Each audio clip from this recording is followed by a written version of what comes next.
Good morning students. आज का topic है आप लोगों का लेवलिंग। जैसे कि हम पीछे बहुत सारे टॉपिक्स नीचे क्लियर कर चुके हैं, लेकिन अब आगे की जो वीडियोज़ हैं आपकी वो इस तरीके से माध्यम से आएंगी। तो आज हमारा जो टॉपिक ऑफ डिस्कशन है वो है लेवलिंग। मैंने आप लोगों को पहले डिस्कशन किया था सबसे पहले चैप्टर में कि सर्वेइंग क्या होती है।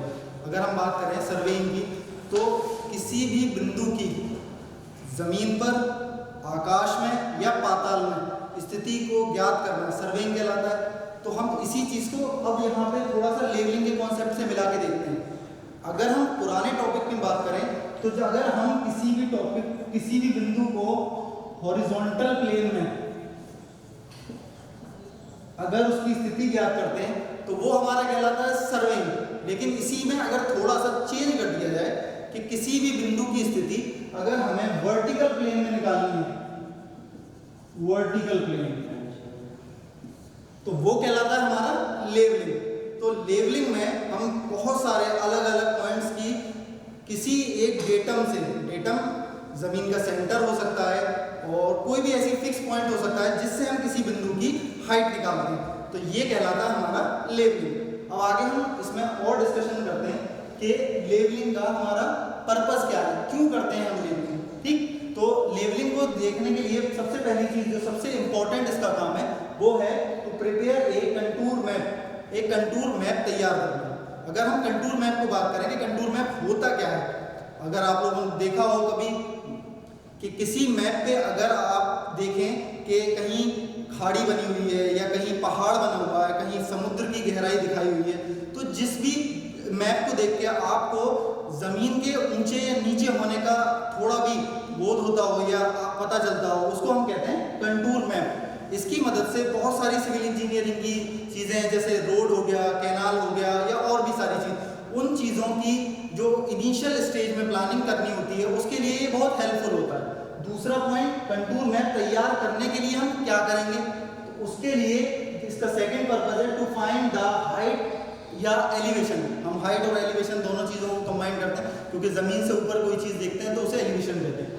तो किसी पॉइंट की हाइट या एलिवेशन निकालना। ठीक, तो अगर बात करें हाइट या एलिवेशन हम कैसे निकालेंगे, तो इसका डिस्कशन हम अभी आगे करेंगे। ठीक, उसके बाद to calculate earthwork for various civil works. अगर हमें किन्हीं बहुत सारे सिविल वर्क्स होते हैं हमारे पास, जैसे कि फॉर एग्जांपल रोड हो गया, कैनाल हो गया या कहीं अंडरग्राउंड पाइपलाइन पड़ रही है हमारी, तो उसके लिए हमें ज़मीन को कितना कितना खोदना है। ठीक, इसी के साथ साथ आप लोग अगर देखें इलेक्ट्रिकल इंजीनियरिंग में जो पोल्स लगाए जाते हैं, तो उसमें हर एक पोल के लिए हमें कितना गड्ढा खोदना है, ये भी एक इम्पोर्टेंट चीज़ है। क्योंकि आप लोगों ने देखा होगा कि पोल के हमेशा जो सेंटर होते हैं वो हमेशा एक सीध, टॉप जो है वो हमेशा एक सीध में होते हैं, भले ही ज़मीन ऊबड़ खाबड़ नीचे कैसी भी हो। तो इस सब को निकालने के लिए हमें उसका कितना अर्थवर्क करना है, कितनी मिट्टी की खुदाई करनी है, वो निकालना होगा, ताकि हमारा जो ज़मीन है वो बिल्कुल प्लेन हो जाए। ठीक, उसके बाद इसमें लास्ट पॉइंट की बात करूँगा कि अगर हमें किसी भी मेन सिविल इंजीनियरिंग वर्क, जैसे कि रोड हो गया हमारा या रेलवे हो गया या कैनाल हो गया, इनके लिए हमें अलाइनमेंट तय करनी है। अलाइनमेंट आप लोगों को मैं बता दूं कि जो उसका प्लान होता है वो कहलाता है हमारा अलाइनमेंट। अगर अलाइनमेंट की बात करें कि अलाइनमेंट कैसे बनेगा, कैसा नहीं बनेगा, फॉर एग्जांपल अगर मैं बात करूं कैनाल की, तो कैनाल में पानी फ्लो करने के लिए सबसे बेस्ट है कि ज़मीन का ढाल हमें मिल जाए। तो उस क्या कहते हैं ढाल को यूज़ करते हुए कि भाई कहाँ गड्ढा है और कहाँ ऊंचा है, तो हमेशा कैनाल जो है वो ऊंचे से गड्ढे की तरफ ले। अगला बात करते हैं to determine the best alignment for road, canal या रेलवे। तो अगर हम बात करें अलाइनमेंट की, तो अलाइनमेंट बेसिकली क्या है, उसका प्लान है। प्लान, अब आपको अगर प्लान बनाना है तो किस जगह से हमें स्टार्ट करना है और कहाँ उसका एंड करना है। तो अगर इसके लिए अगर हम बात करें फॉर एग्जाम्पल कैनाल के, अगर हम नहर को निकाल रहे हैं तो नहर के लिए सबसे बेस्ट क्या है कि वो ऊंचे पॉइंट से स्टार्ट होके और नीचे की तरफ आए, ताकि ग्रेविटी के थ्रू पानी ऑटोमेटिकली फ्लो हो सके। तो इस चीज़ के लिए हमें उसकी लेवलिंग करनी होगी कि भाई कहाँ पॉइंट ऊंचा है, कहाँ नीचा है। ठीक, उसके बाद इसके अलावा हमारा जो नेक्स्ट पॉइंट है इसका वो है प्रिंसिपल ऑफ लेवलिंग, कि अब इसका सिद्धांत क्या है। अगर हम बात करें, ये प्रिंसिपल हो गए, वो लेवलिंग की परिभाषा हो गई, अब इसका सिद्धांत क्या है, भाई किस सिद्धांत पे अब ये लेवलिंग हमारी या काम करती है। तो देखिए लेवलिंग में थोड़ा सा मैं संशोधन करता हूँ, थोड़ा सा मैं एक चीज़ और ऐड करता हूँ हम लोगों ने ये क्लासिफिकेशन पढ़े थे, तो उसमें इंस्ट्रूमेंट के बेस पे जो क्लासिफिकेशन था, तो उसमें एक पॉइंट आप लोगों ने अगर ध्यान दिया हो कि जिस भी सर्वेक्षण में यूज होने वाला उपकरण अगर लेवल मशीन है तो वो कहलाता है हमारा लेवलिंग। तो अब यहाँ जो सिद्धांत हम करेंगे वो करेंगे हम अपने लेवल मशीन का।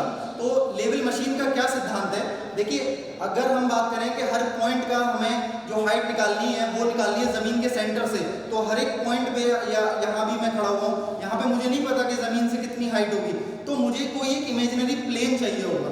तो लेवलिंग का सिद्धांत है कि किसी एक इमेजिनरी प्लेन को क्रिएट करना और उस प्लेन से किसी भी बिंदु की हाइट या डेप्थ निकालना। फॉर एग्जांपल मैं बात करूं अगर फ्लोर लेवल की, तो जिस फ्लोर पे मैं खड़ा हुआ हूं अगर इसका मुझे हाइट पता है कि समुद्र तल से या जमीन के सेंटर से इस पॉइंट की हाइट कितनी है, फॉर एग्जांपल मान लीजिए 200 मीटर है या 50 मीटर है, तो मैं अगर अपने हाथ तक की ऊंचाई की बात करूं तो ये डिस्टेंस अगर 1.5 मीटर है तो मैं 200 1.5 मान लूंगा। तो ये लेवलिंग का सिद्धांत है। फॉर एग्जांपल के तौर पे अगर दो पॉइंट है हमारे पास और दोनों पॉइंटों के बीच में हमें डिफरेंस निकालना है कि कितना डिफरेंस है, तो अगर मैं कहूं कि एक पॉइंट है हमारे पास, उसकी जो जमीन से ऊंचाई है वो अगर 0.265 मीटर है और अगर हमारे पास दूसरा पॉइंट है बी, उसकी दूरी जमीन से 1.265 मीटर है, तो इन दोनों पॉइंटों के बीच में कितना डिफरेंस होगा?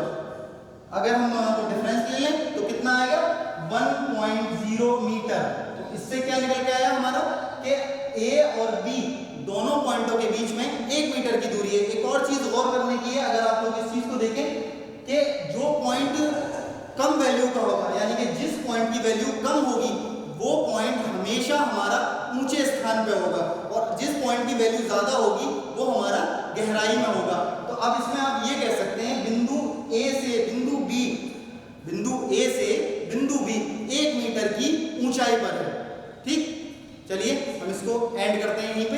अगली वीडियो जो मिलेगी आपको वो इससे आगे की चीज को हम एक्सप्लेन करेंगे। Thank you.